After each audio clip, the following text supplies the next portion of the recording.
Eh bien bonjour, donc nous nous retrouvons pour une nouvelle vidéo d'un monde de féminin. Donc aujourd'hui je vais vous proposer la pompe à essence vintage made in USA, donc des années 50 environ. Toujours sur le même principe parce que c'est la déco américaine, années 50 et pin-up comme vous pouvez le voir. Donc c'est une pompe à essence que j'ai fait tout en bois. Donc je l'ai faite en placard, que c'est une utilité que ça ne prenne pas de la place pour pas grand chose. Vous verrez par la suite, je vais vous montrer, j'ai fabriqué des caissons pour les mettre à l'intérieur. Bon, j'ai pas montré comment je les fabrique, mais bon, après c'est 4 morceaux de bois. Comme vous pouvez le voir ici, vous avez le pistolet là, pour faire le plein. Bon, actuellement, hein, j'ai pas rempli la cuve parce que ça revient trop cher, donc j'attends que ça se verse un petit peu. Et puis, comme vous pouvez le voir, donc vous avez la partie haute qui s'éclaire, qui s'allume et qui s'éclaire. Ça, vous le verrez quand je vous fais tourner un petit peu autour de la pompe. Donc, j'ai utilisé un autocollant, des LED, une horloge, des tablettes en sapin. Une plaque en fer pour l'intérieur, du médium de 6 mm, du plexiglas, une plaque en fer pour la partie basse, et bon, un aimant, des charnières, voilà, comme vous pouvez le voir. Donc il n'y a rien de très compliqué à faire, pourtant l'aspect est assez réaliste, je trouve. Donc comme d'habitude, je vais faire une explication, je vais vous montrer quand je travaille, je vais faire en même temps une petite animation SketchUp, je le reprends, pour bien vous expliquer et vous donner les codes que j'ai moi-même utilisés pour pouvoir le faire. À savoir que bon, quand j'ai commandé là ici pour faire l'embout du pistolet, j'ai commandé des badges pour pouvoir faire, je vous le montrerai de plus près. Donc c'est des petits badges que j'ai fait faire, mais ouais, il fallait les acheter par 5. Donc ce que je vous propose, mais là je parle vraiment pour les personnes qui sont intéressées et qui veulent refaire le même principe, n'hésitez pas, j'en ai 4 en plus, donc vous n'hésitez pas, dans la partie commentaire vous me le demandez, on se met en contact et je vous les envoie, il n'y a pas de problème à titre gracieux. Voilà, donc comme vous pouvez le voir, un câble ici USB classique pour pouvoir brancher la lumière et pour pouvoir faire fonctionner la LED. Comme je vous ai expliqué, rien de très compliqué. Bon écoutez, on va pas targiverser pendant 20 ans, je vous fais un petit tour de la pompe par elle-même et j'envoie la vidéo pour les explications et on se retrouve enfin pour une petite conclusion.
Et bien voilà, donc chose promise, chose due, maintenant je vais vous expliquer comment j'ai fait cette réalisation. Donc j'ai commencé par la base et à l'aide de ma défonceuse et d'un fourré pour faire des carreaux de rond, j'ai tout simplement fait des quarts de rond un peu plus profonds pour pouvoir donner une forme particulière à mes planches. Donc bien sûr je fais le pourtour des planches et puis après j'ai plus qu'à les passer une sur l'autre. Donc les côtes vous allez les avoir maintenant. Donc si j'ai fait 50 par 50 pour la plus grosse et 46,5 par 46,5 pour la plus petite qui va aller se poser sur le dessus comme vous voyez à l'écran. Donc la base elle aura cette forme là. C'est juste pour lui donner un petit peu plus un côté un peu plus tôle on va dire. Ça permet de faire comme une vraie station plus ou moins. Voilà, ensuite maintenant je vais passer à l'armoire proprement dite. Donc là je fais à l'aide de tablettes toujours en sapin, je fais des planches de dimensions différentes que vous allez voir dans l'animation SketchUp par la suite. Et je fais un pré-perçage pour pouvoir les visser sur le fond, sur le côté. Après je boucherai, en fait j'ai acheté du bois pour pouvoir boucher les trous. Là ici pour tenir l'écartement sur la partie centrale, je fais des supports pour mon étagère. Donc là j'ai utilisé tout simplement des morceaux d'étagère que j'ai coupés à 2 cm par 2 cm pour pouvoir les visser de chaque côté. Et en fait c'est pour juste pour venir supporter donc la partie centrale et maintenir les deux côtés ensemble. Donc les côtés comme vous le voyez, c'est 41,5 pour deux planches et la dernière qui sera au fond 38 cm. Donc, et 110 cm de haut. Donc l'armoire par lui-même fera 150 cm une fois qu'il y aura sur le rond sur le dessus. C'est pour vous donner un petit peu une ordre d'idée. Je vais mettre les tasseaux, je mets l'étagère centrale qui va maintenir mes deux côtés ensemble. Bien sûr, je les visse et je colle. Maintenant, je m'occupe de la partie supérieure. Donc ça, pour la partie supérieure, je vais utiliser d'abord ma scie circulaire sur table pour pouvoir couper un trapèze. Ça, vous le verrez dans l'animation SketchUp et qu'on voit de suite.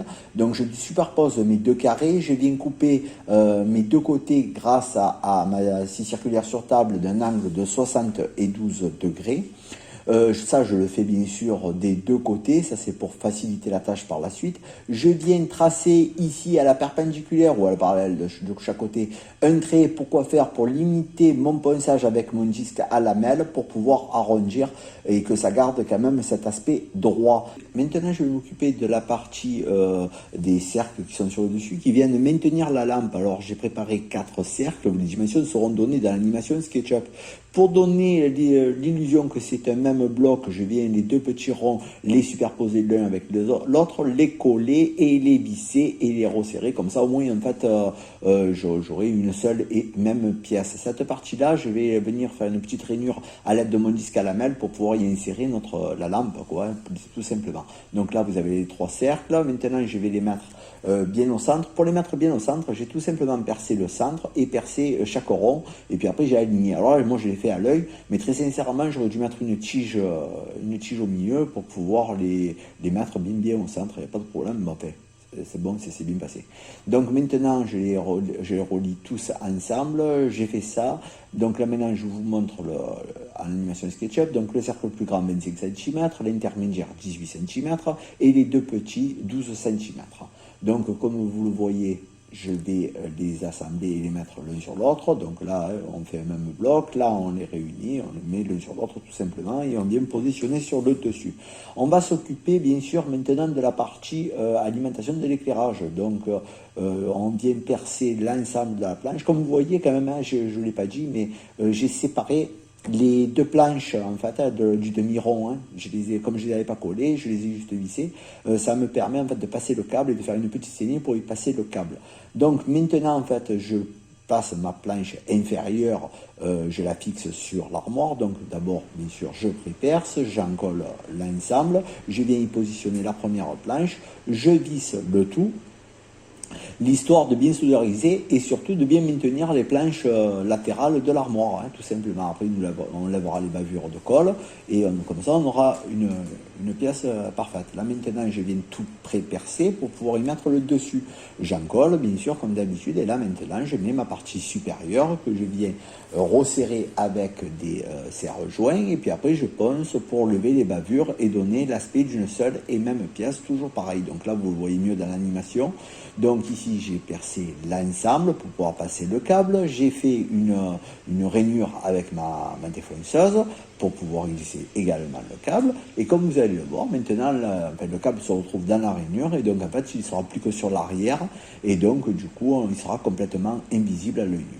Je m'occupe de la partie inférieure, ça reste la même chose. Je désolidarise les deux planches, je viens pré-percer le tour pour pouvoir le fixer sur la partie inférieure de l'armoire.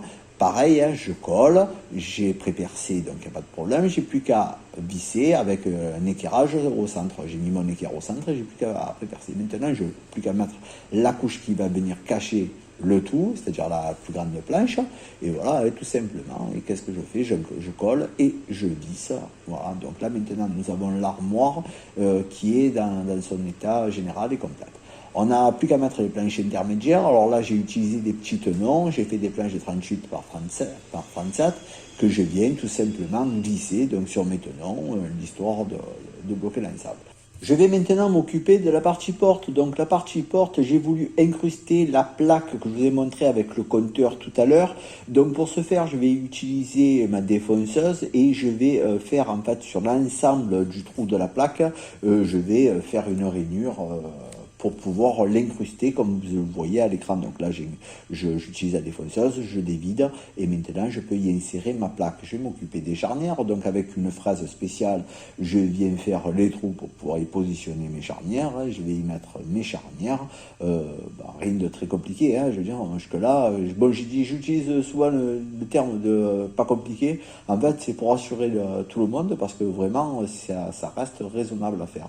Donc maintenant je vais faire le cerclage en fait en médium de 6 mm sur la totalité de ma plaque pour pouvoir y insérer mon plexiglas et qui va faire une petite vitre sur le dessus. Donc comme vous voyez là, vous allez le voir un peu mieux. Donc en fait la porte 46,6 par la hauteur, par 109 il me semble. Et puis après, bon, je vais un petit peu l'arrondir sur les côtés. Là maintenant, je vais faire avec mon médium, en fait, comme vous voyez, je vais d'abord à la défonceuse faire la partie dans laquelle il va y avoir le plexiglas d'un côté, et puis après, je retourne à la plaque et je viens percer le tour. Ça me permet en fait tout simplement de pouvoir y glisser le plexiglas et garder juste toute la hauteur, donc avec le plexiglas qui est un peu plus haut que la porte et la plaque qui est derrière, on a l'impression d'une grosse incrustation. Voilà, donc on n'a plus qu'à la mettre en place et là je me suis amusé à vous faire ouvrir et fermer la porte. Maintenant je vais passer au support pour y mettre le pistolet. Alors là ça se passe un petit peu de commentaires parce que bon, je vais vous donner toutes les cotes par la suite, mais bon c'est beaucoup d'improvisation, hein. On teste, on met, on reteste, on remet et puis voilà. Bon, alors ça c'est pour vous donner une idée générale. J'ai utilisé quand même un médium de 3 mm pour information sur la partie inférieure et puis après avec mes planches j'ai fait le support par lui-même. On utilise seul les mêmes blocs, donc la partie du fond qui va faire la tôle c'est 15 cm par 60 cm, les autres je vous laisse regarder à l'écran. Maintenant on va toutes les unir ensemble et donner un petit peu la forme qu'on veut pour pouvoir nous donner l'aspect de notre support à pistolet comme on le souhaite. Je profite de cette animation SketchUp pour vous dire que si la vidéo vous plaît, n'hésitez surtout pas à mettre un petit pouce bleu, ça fait toujours plaisir. Si vous avez des questions, n'hésitez pas à le laisser en commentaire. Et enfin, si vous n'êtes pas abonné et que vous aimez ce style de vidéo, pensez à vous abonner. C'est très simple, on clique en bas à droite, on clique sur s'abonner, on clique sur la cloche et voilà. Bon là je vous fais faire un petit peu le tour. Je vais vous laisser avec le tour de la station que je vous ai mis tout à l'heure, un peu de musique et on se retrouve à la fin pour la conclusion.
voilà, donc comme vous avez pu le constater, il n'y a rien de très compliqué à faire cette réalisation. Ceci étant dit, donc je vais vous expliquer, vous mettre les liens dans le descriptif de toutes les pièces que j'ai achetées, l'horloge chez Action, chez AliExpress, les plaques pareil Action. Comme ça, au moins, vous saurez où vous pouvez faire la même réalisation. Sachez que la plaque là, c'est moi qui l'ai faite, donc je me suis servi de quelques images sur internet que j'ai transformées à cause des copyrights, donc j'ai rien récupéré. Les écritures c'est moi qui ai marqué, la couleur du fond c'est moi qui ai marqué, j'ai récupéré en fait que les petits rouleaux. Hein. Donc ça par contre, si vous voulez, pareil, hein, je vous envoie ma création, enfin ma photo. Et comme ça, si vous voulez vraiment réaliser cette pompe à essence, eh bien, sans hésitation, je vous envoie également la photo, enfin le lien, quoi. Et ça, comme je vous ai dit, donc un petit rappel, le badge, vous me le demandez dans les commentaires et je n'hésiterai pas à vous l'envoyer, ça me fera plaisir de partager avec vous. Voilà, bon mais écoutez, j'espère que cette vidéo vous a plu. Comme d'habitude, si la vidéo vous a plu, n'hésitez pas à mettre un petit pouce bleu. Si, comme je vous dis, vous voulez le badge, vous voulez le lien pour la photo, ou simplement si vous voulez laisser des petits commentaires, ça fait toujours plaisir, vous le laissez dans la partie qui est consacrée pour. Et comme d'habitude, si vous n'êtes pas abonné, hein, vous cliquez sur s'abonner, vous cliquez sur la cloche pour être averti des nouvelles vidéos. Et comme ça, au moins, vous pourrez rien, on va le refaire, comme ça, au moins, vous pourrez rien rater. Voilà, bon écoutez, j'espère que ça vous a plu, je vous dis à très vite sur la chaîne. Merci, au revoir.